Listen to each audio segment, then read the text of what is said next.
Hello everybody, my name is Timmy here, and welcome back to another episode of Double Tap, a series in Battlefield 4 where I show you guys a certain aspect of the game, or a certain way to play the game, or a certain weapon, or whatever, and help you guys get better at Battlefield 4 so we can have, in total, a bunch of better players that are much more just well playing and just can really do well on the battlefield.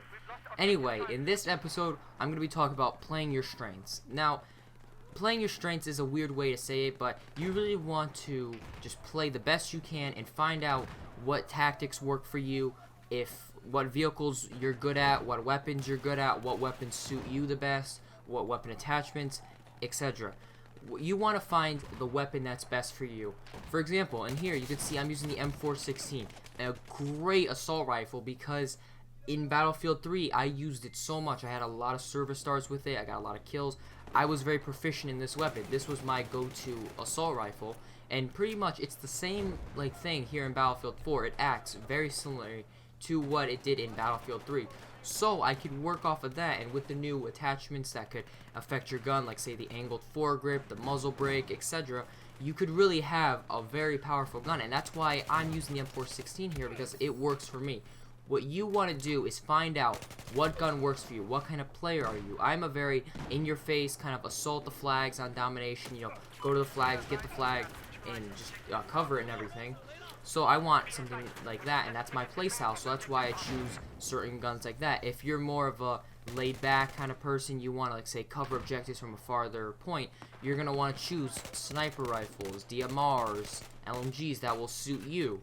So that's what you want to do, is you want to find out what suits you, what gun really works for you. Do you want a gun that has a high rate of fire so you can be in more close quarters? Do you want a shotgun with a lot of just upfront power to really take out opponents at really close ranges? Or do you want, say, a bolt action rifle so you could be a couple hundred meters away and you could take out enemies from afar, afar? So that's what you want to do. Find your strength, find what you're good at, and adapt to weapons like that. And when I say choose a weapon that's good, I'm not saying only use the M416, only use the Scar H, whatever. Don't use just one gun for the entire game. Believe me, there's a lot of guns in this game. There's what, 8, 9 assault rifles there's so many guns, there's so many pistols, there's so many sniper rifles, whatever. There's so many different guns, and you could have DMRs on the assault class and whatever. You could have so many different options, so you want to play around with whatever works for you and whatever just feels right. But don't just use one gun all the time. Bring in some variety. Maybe there's say a carbine that is very similar to the M416 that you like to use, or whatever, and you want to adapt, and you want to just, in case you ever run out of ammo on the battlefield, you want to be able to pick up a rifle off the ground and be proficient with it and be like, oh yeah, this is the ACWR, I know how to use this, I know how the recoil works, I know the rate of fire, I know how far the damage drops off, so how many shots it takes to kill, reload times, etc. You really want to be proficient in weapons, but you really want to have a one go-to weapon that you could just, if you just feel like going into a game, your team's getting really pushed in hard, your squad's really struggling, you just be like, well, I'm equipping this gun, and you can really know it's oh, well, this is how fast it reloads, the damage, and everything. So that's what you want to do. Next is play your role properly.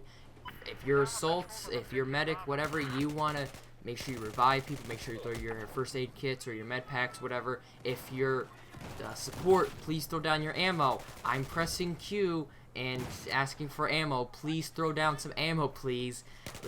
That's what you want to do. Your support, you want to stay back, but you also want to be throwing down ammo, so make sure you do that. Another thing when playing your role is press the Q key, press the spot key. On PC, it's really hard when you're trying to play games and no one's spotting enemies. I'm trying my best. You could hear sometimes in the gameplay too, you could hear just the button mashing of the Q, because I'm trying to spot as many people as I can. So what you want to do is just spot people. It's really not that hard.